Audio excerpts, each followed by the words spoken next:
साधु के पीछे चलते हुए अमृता सतर्क रही।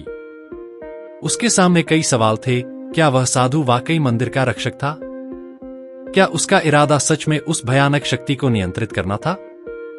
और अगर हां, तो क्या वह अमृता को उस शक्ति पर नियंत्रण दिला पाएगा? वे घाटों से दूर निकल गए और एक गुप्त मार्ग पर चल पड़े।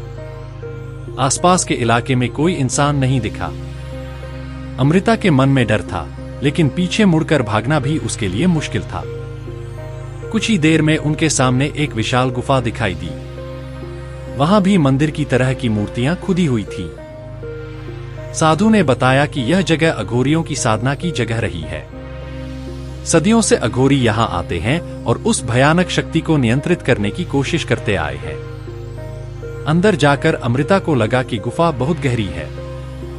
उसके अंदर एक झरना बह रहा था, जिसका पानी काला काला लग रहा था।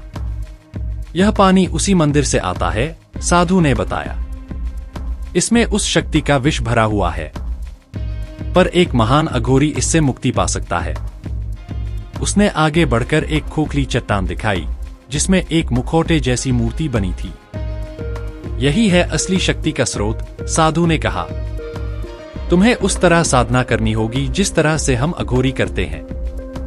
इस विषैले पानी से नहाना होगा और उस मुखौटे को चेहरे पर धारण करना होगा। अमृता भयभीत थी। क्या वह वाकई इतना कठोर तप कर सकेगी? उसे मंदिर की याद आई और वहां की भयानक मूर्तियां उसके सामने आ गई। डरो मत सलोनी, साधु ने कहा, मानो उसने अमृता के मन की बात जान ली हो। यही एक रास्ता है उस भयानक शक्ति को नियंत्रित करने का। आओ, मैं तुम्हें दिखाता हूं। अमृता ने कदम बढ़ा दिए। अब वापस मुड़ना संभव नहीं था। उसे साधु पर भरोसा करना था और उस शक्ति का सामना करना था। साधना शुरू हुई। अमृता ने उस विषैले पानी में डुबकी लगाई।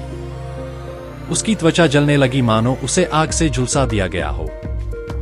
फिर उसने उस डरावने मुखौटे को अपने चेहरे पर रख लिया। शुरू में उसे अजीब आवाजें सुनाई दी। फिर उसके सामने अजीब दृश्य आने लगे, मानो वह किसी दूसरे लोक में प्रवेश कर गई हो। वहां भयानक प्राणी और आत्माएं दिखाई दे रही थीं।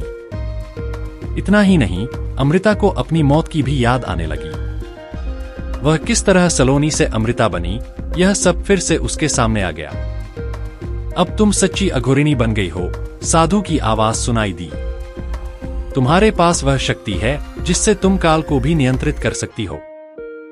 अमृता को लगा कि वह उस भयानक मुखौटे के भीतर जा रही है। उसके चारों ओर अंधेरा छा गया, पर उसके भीतर एक नई शक्ति भी महसूस हो रही थी, मानो वह अब मृत्यु से भी परे जा चुकी हो। स्वागत है अघोरिणी अमृता, साधु की आवाज एक बार फिर गूंजी। अब तुम्हारा भी वही हश्र होगा जो बाकी सभी अघोरियों का रहा है, उस शक्ति से लोहा लेना और उसे दुनिया से दूर रखना। अचानक अमृता को लगा कि वह गुफा से बाहर आ गई है। उसके सामने मंदिर की भयंकर मूर्तियां थीं। साधु उसके पास खड़ा था। अब तुम्हें इस मंदिर में वापस जाना होगा और उस शक्ति को यहीं बंद करना होगा, उसने कहा। तुम ही एक ऐसी हो जो उस शक्ति पर काबू पा सकती है। अमृता को डर लगा, लेकिन उसके भीतर एक नई ताकत भी थी। वह मंदिर के भीतर चल पड़ी और वहीं वह डरावनी मूर्ति थी। उसने आंखें बंद की और गहरी साधना में जुट गई। धीरे धीरे उसके चारों तरफ एक अजीब सी लहर उठने लगी, मानो पूरी कायनात उसके वश में आ गई हो। अमृता ने अपनी नवप्राप्त शक्तियों का उपयोग करके उस भयंकर मूर्ति से निपटने का प्रयास किया।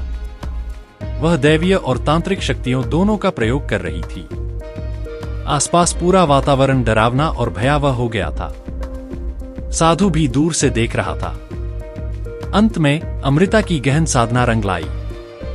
उस भयानक मूर्ति से एक अदृश्य लेकिन शक्तिशाली बल निकला और अमृता के वश में आ गया। वह उस बल को अपने नियंत्रण में लेने में कामयाब हुई। साधु आश्चर्यचकित था। उसने अमृता को बधाई दी और कहा कि अब वह वाकई एक महान अघोरिणी बन चुकी है। उसके पास दुनिया को बचाने और संरक्षित करने की शक्ति है। अमृता ने उस विभीषिक शक्ति को वापस उसी मंदिर में कैद कर दिया जहां से यह आई थी।